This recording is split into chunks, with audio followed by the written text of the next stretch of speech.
Hi everyone, in this video I am going to show you how to change name servers in Hostinger. So let's see how we can do it. So to change name servers in Hostinger, first of all we need to log into our Hostinger hPanel.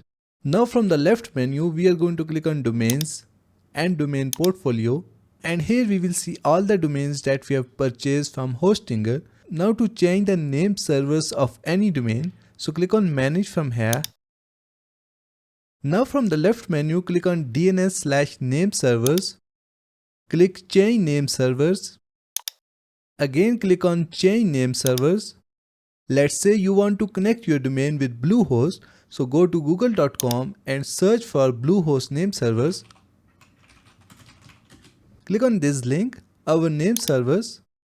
Copy these name servers from here and paste them here.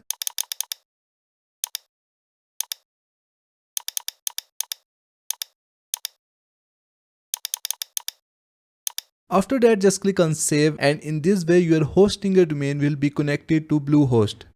It will take a little bit time to start working properly.